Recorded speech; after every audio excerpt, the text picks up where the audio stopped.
Okay.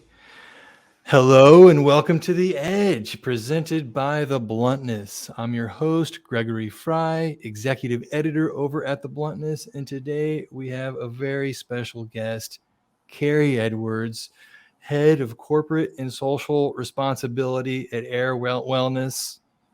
Khari, how are you today? I'm well. Thank you for having me.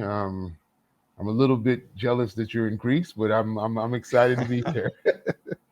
Yeah, we're coming at you from the International Writing Bunker in Greece. Um, anyways, tell me, well, let's talk about more about you though, Khari. I wonder if you could tell us a little more about yourself and how and why you got into the cannabis industry. Yeah, I mean, me getting into the cannabis industry was, I don't want to say totally by accident, but it wasn't something that was planned. I ran for Brooklyn Borough President well, 2 years ago now, in June of 2021. Lost the election, was sitting around trying to figure out what my next steps were. My wife, Jamila, is part the culture, grew up Rastafarian, loves cannabis. We were actually going to a Happy Monkey event in Manhattan, and one of her good friends, who does some consultancy for a lot of cannabis companies, was asking, would I be interested in, working for a cannabis company? And I was like, no, it's not my thing. I dabble here and there, but the wife is more the expert in it. And he was just Mhm. like, there's a real need for equality and inclusion in this industry that, I think you'd be perfect for. And I was just like, I'll listen, but it wasn't something that I thought was going to move me. And then a week later, I got a call from Jennifer Drake, the COO of Air. We had a great conversation. It was supposed to be 30 minutes, turned into 2 hours. And then she said, she wanted me to meet John Sandelman, our CEO. And I went to Florida, sat with him. We spoke about everything from education to incarceration, just understanding, the equality and the lack of equality in this industry and many other industries. And by the end of our conversation, he's like, "Look, I'd like to offer you a job." And I was just like, "You know what? This really sounds interesting. The pathway that Air wants to go in this industry was something that really worked for someone like me, who's had a history in social justice and equity issues, healthcare, and so that's how I ended up at Air.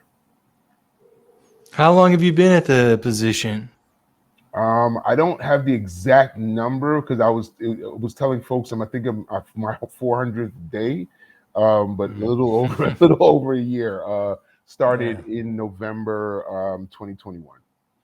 Yeah. And Khari, I'm curious, what have your impressions been of the cannabis industry since you started playing in the space? I mean, from the position that I sit in, the cannabis industry is really a microcosm of everything that's going on in our country. Whether it's lack of health access, whether it's um, I don't want to say a war on people of color, but it's just sometimes doesn't include poor communities, people of color, in an industry that pretty much is built on the backs of us going to jail or us kind of just creating this pathway for this plant. So a lot of the stuff that we do really has that focus on a full ecosystem of community, using cannabis as an access point.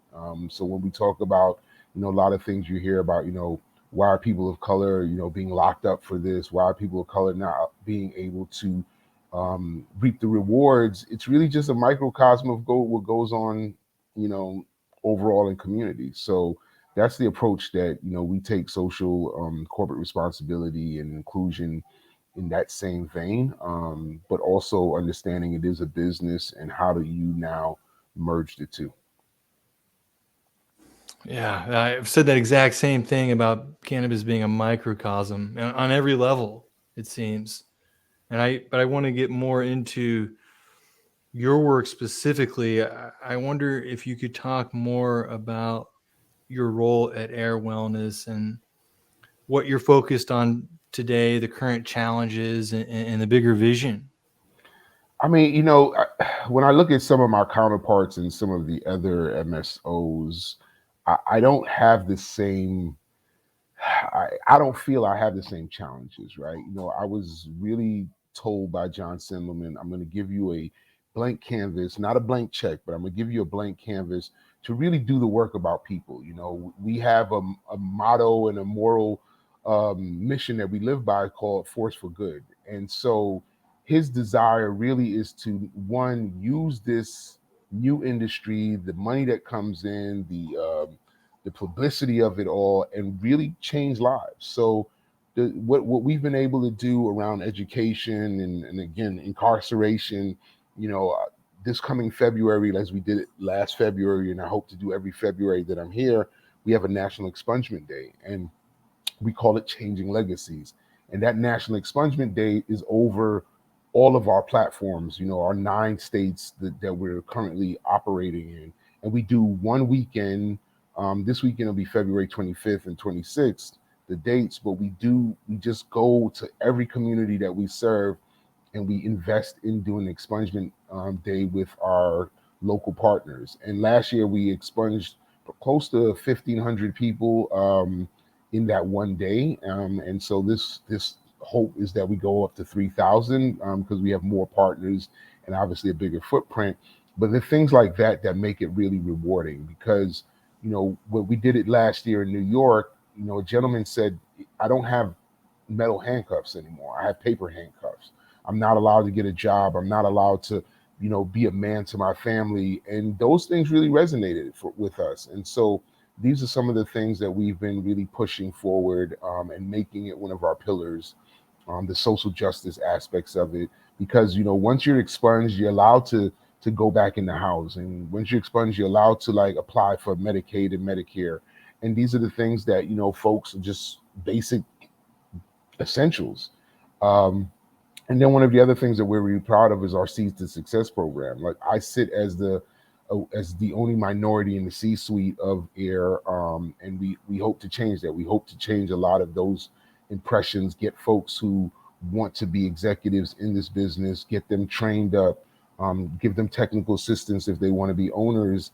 And really, again, when I talk about changing ecosystems, it's really about building that foundation for folks who, again, have been affected by this negatively, but making this more of a positive way out. Wow. And this is something that would be great to see from all the big cannabis companies, this level of community engagement, participation, like you said, serving the community. And I know you've got a lot of experience there, and I wonder if you could talk a little more about the work you were doing before you got into cannabis and how those experiences and values are helping to inform the work you're doing now.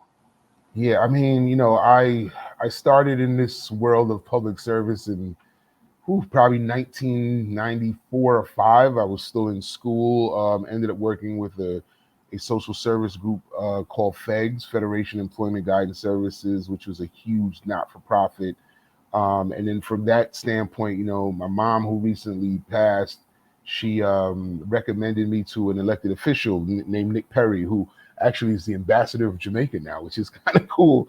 And so my public service journey really just started understanding community, understanding people, understanding the needs of what people want. While I was running, I told a story that while I was working for the assemblyman, I got a phone call from a lady whose lights were turned off by Con Ed, and she was a senior. She was desperate to get some kind of help, and I was a new staffer, and I panicked, and I told her I'd call her back. And instinctively, I called Con Ed and I said, "Hey, I work for this assemblyman. This woman's a senior. We need to do something for her. Let's work out a payment plan or something." And they said to me, "You know what? Thank you for your service. Tell the assemblyman we'll work to get this woman's lights back on." And for me, that changed my life, Greg. That changed the way I look at serving people. And so everything from, politics, government to healthcare, when it really is about people and people who need support, That's really what I bring to air at this point. This is my 25 years of industry of understanding those things, but it really does start with people. And really, what I really appreciated about air was just that, yeah, it's a big bad MSO, right? It's about making money, but our CEO wanted to make sure that people were serviced, and whether it was hiring people for the community, so that when you came to the store, you saw your cousins and your brothers and your family members working there, or understanding that we have an obligation to pour back into the communities we serve. It just was a natural fit. And, even though I was a little depressed about losing the borough presidency, this was the best second place thing that I could ever do, really changing lives. Yeah. And the work is it's exciting. And I wonder if there's any specific challenges that you've been dancing with lately that you could share with us. Yeah, I mean, look, the industry is a rip tide, right? A lot of currents, a lot of great surfing waves, and then when they crash, a whole bunch of things are going on. I think that in most industries, with the exception of probably government, that there is not an unlimited amount of money, and not an unlimited amount of resources. So when the industry is down a little bit, it's harder to then serve people the way you'd want to. I think for me, it's that issue that you have this platform and this plan of action, but if our sales are down and inflation's going up and people need to choose food over cannabis, in some respects it gets harder to then turn around and say, hey, look, I'm going to service your community the way I want. And these are challenges that I faced, like I said, even in government. I worked for a hospital that was in one of the poorest communities in New York City and Brooklyn, and we had a shoestring budget, and we had to serve over 1 million people through healthcare and otherwise. So we made it work. And am I built for this? Yeah, I think that we can still do a lot of great works with a lack of resources, because a lot of it is creating partnerships. It's getting on shows like yours. It's talking to communities and saying to them, we need your input and your support just the same way for us to do the work we're doing. And so it's going to be, but that's the biggest challenge. Like, I had a better budget last year. It's going to be a lot less this year, but we're going to do the same amount of work. We're just going to be a little more creative with it. And you're part of the equation here is building a culture of inclusion. Um, and I wonder, looking inward at the cannabis industry, since you've stepped into this space, I wonder what the experience has been like for you, what you've learned, what you've observed, and what your thoughts are on the diversity and inclusion issue in the cannabis space today. I mean, there is this is a great question, because it's something that I've morally been battling as well, right? I refer back into the hospital that I worked at. I was the first vice president of color in the history of that hospital that served a community, 97% minority community, 85% minority workforce, and yet I was the first person that looked like me in leadership. So when I tell you, a lot of this stuff is I'm used to. So walking into air, I joke and I'm like, I feel like a chocolate chip in a sea of vanilla, Mm. right? And people laugh about it, because I make it less stressful. But the reality of it is, it's hard, right? And so when you're that person, you have to open up the window and open up the door of opportunities. You have to let folks that you work with understand lived experience. What is it for a minority to walk into a boardroom and not see anybody that they know? What is it for a minority to be locked up or stopped and frisked for something that now they could make millions on? And so there's that trust factor that I and a lot of my other colleagues who are in my position and other MSOs have to then now bridge, right? Because there's a lot of distrust from our community to say, well, you're a token, you're somebody who's just getting paid to do the man's work, so to speak. But the reality of it is that we are pioneers, right? I won't go as far as to say that we're freedom fighters, but in a lot of ways we have to be able to deal with both sides of it. And so that's where I think that the hardest part has been for me. I have been fully accepted by my team. I've been fully accepted by the organization. But when I do step out into doing these community talks or even radio or podcasts like yours, people are like, yeah, whatever, like that dude. So what I try to really do is be a man of my word. When I first met Roz McCarthy from M4MM, she was just like, let me see what you're really going to do, and I'm like, I'm going to deliver.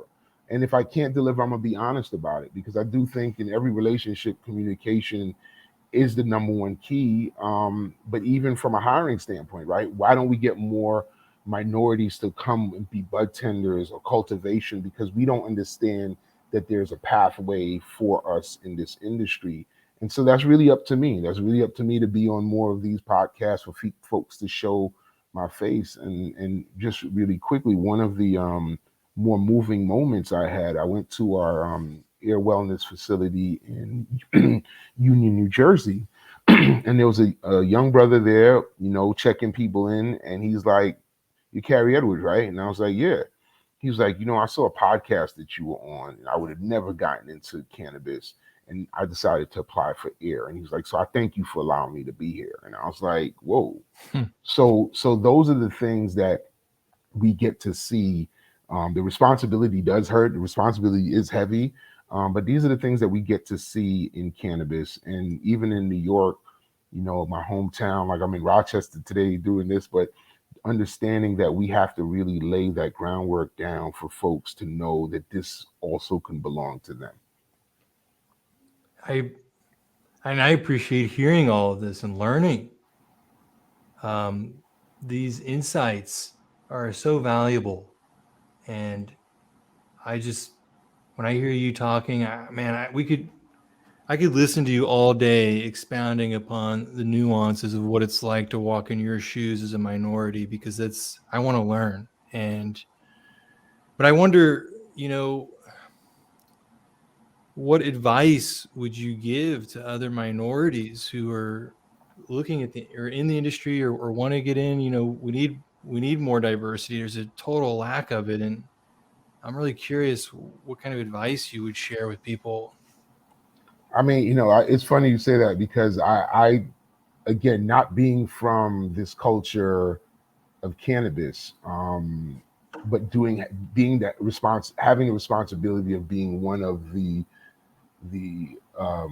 faces of it, right? And again, going through that back and forth of fighting, being called a token, fighting, being, oh, they're just putting you up because they need a black face, and knowing that you have to be able to see your way through. I tell everybody, look, be sincere in what you want to do, right? If this is a small business, this is a large business that you want to be in, it's not going to be easy, right? Nothing worth having is easy, and you're going to take a lot more hits than you want to.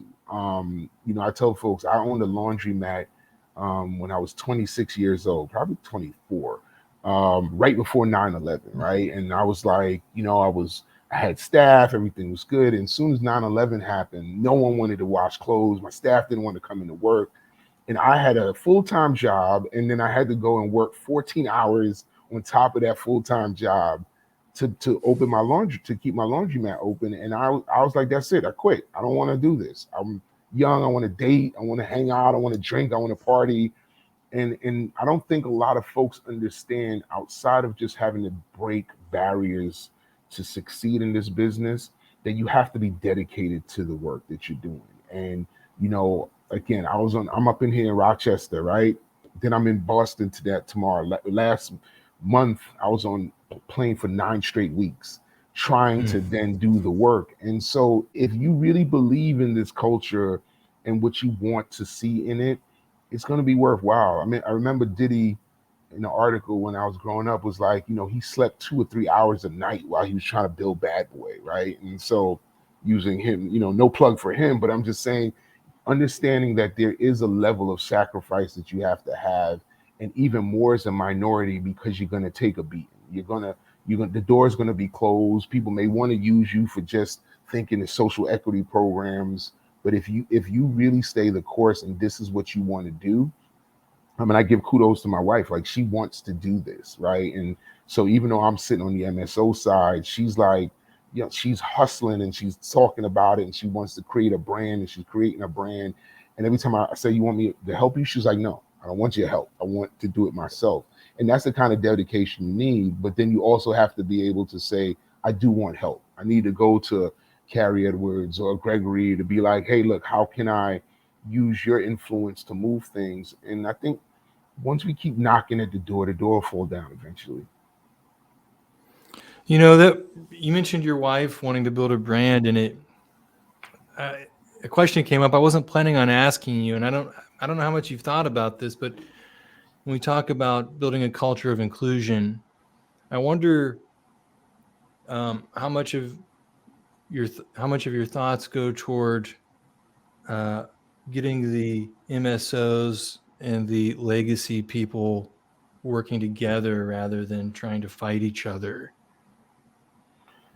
I mean, look, it's something that I battle with every day, because I do think that is the way you solve an issue that has been hundreds of years in the making. Like we said, microcosm. How do we get, you know, the big box to talk about including the smaller communities, right? You know, we can talk about what Walmart has done over the years, or how Starbucks has closed out some of these smaller coffee shops because of just brand. And then, but then when you speak to these legacy operators, they're smarter than a lot of these big investment bankers, right? They just don't know how to make the money the right way. And so that's part of what I think is part of my responsibility, which is and really part of what most MSO's responsibility is, because you're gonna make more money, right? You're gonna do more if we can get these young men and women into the light. You know, if you could get them into saying, don't be Khari Edwards who closed his laundromat, right? How do you now go and find those relationships? And interestingly enough, though, if you really watch, some of these MSOs are very strategic, right? They have hired for cultivators some legacy folks who have been growing some amazing stuff over the years.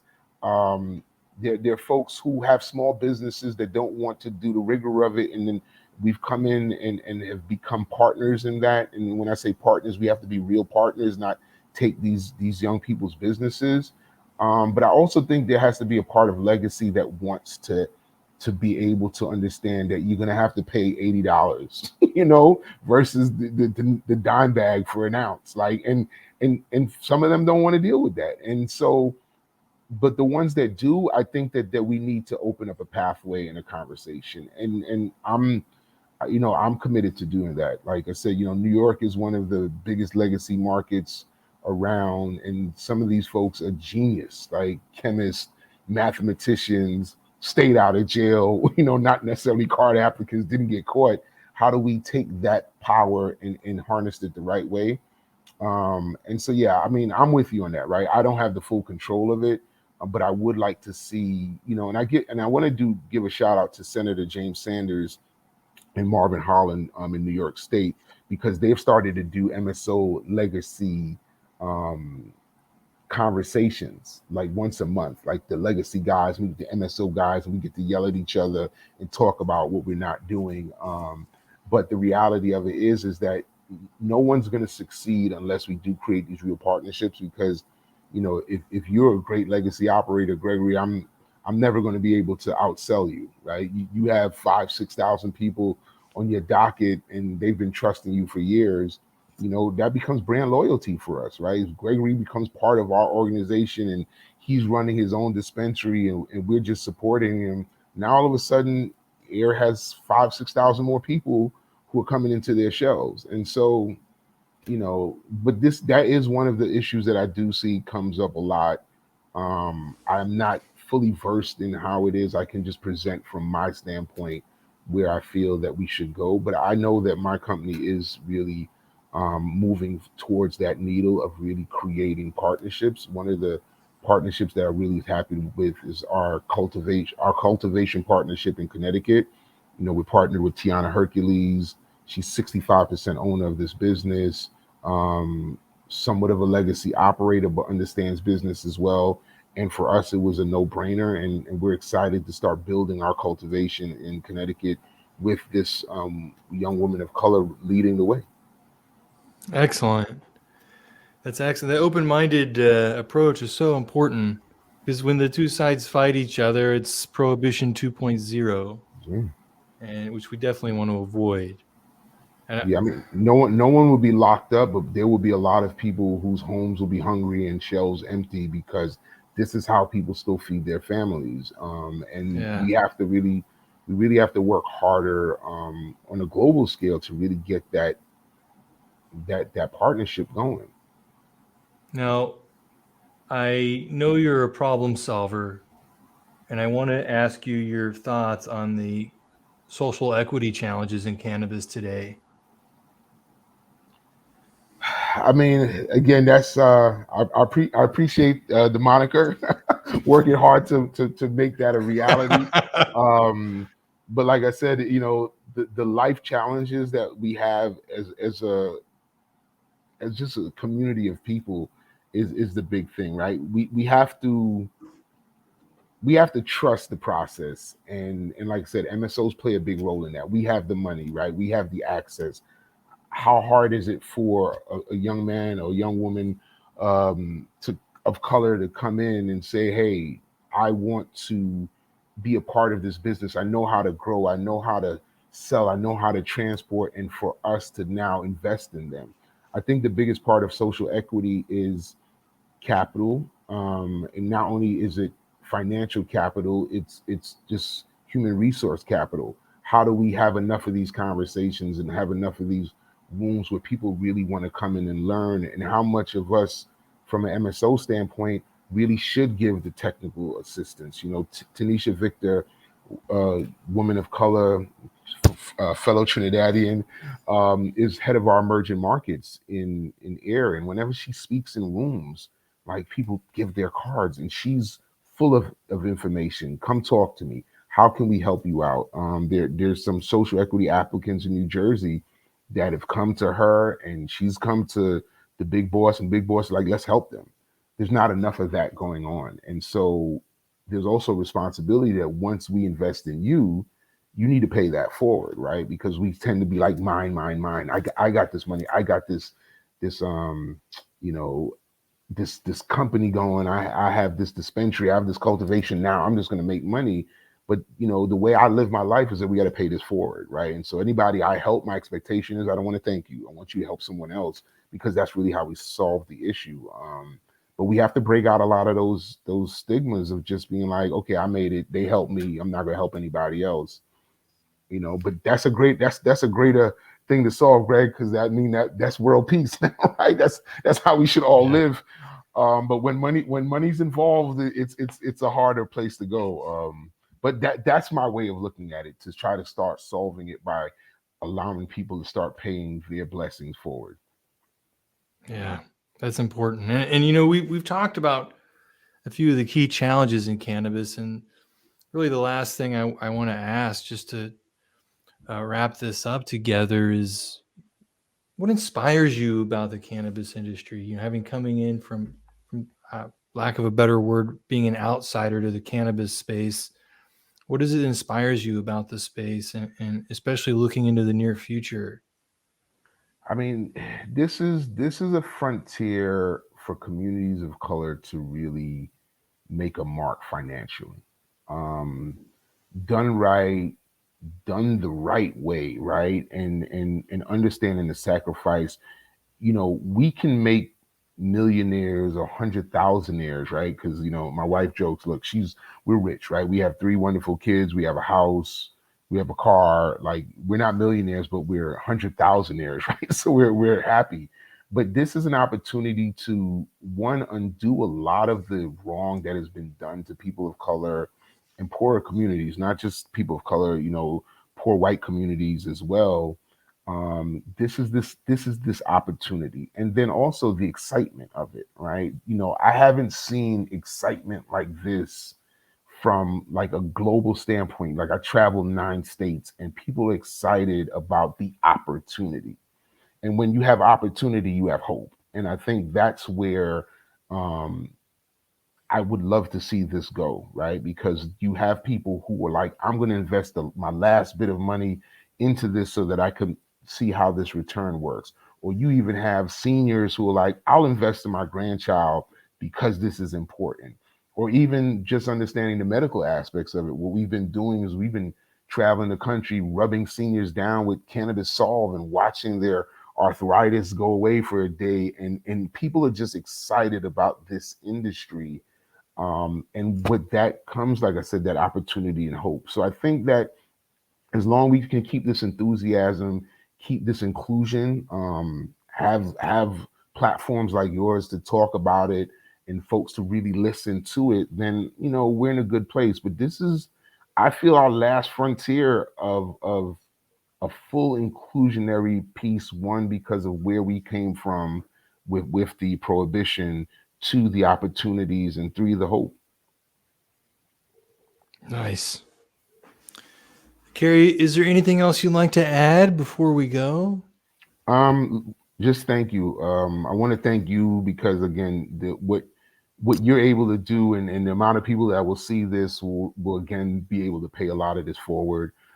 Jokingly, I need folks to follow Air Social Impacts on Instagram. Like that's our little beacon of hope that we do a lot of our community stuff to and taught and show what we're trying to do. So I'm a huge Instagram fan of it. So anytime we get more followers, I would take the opportunity for Yeah.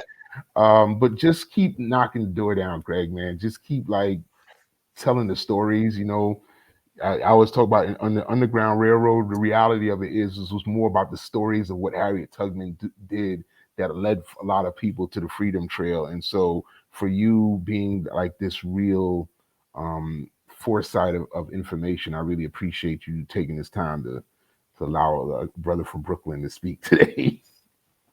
I appreciate you, man. Let's stay connected on the storytelling front for sure. Definitely. Whenever you need me, I'm back, my brother. Whenever you need me. All right. I'm going to read the outro script because I can never remember it. Okay. And that wraps another episode of The Edge presented by The Bluntness. A big thank you to our wonderful guest, Khari Edwards. And if you've listened this far, be sure to share, subscribe, review, and don't forget to visit us at thebluntness.com. Stay safe and be well.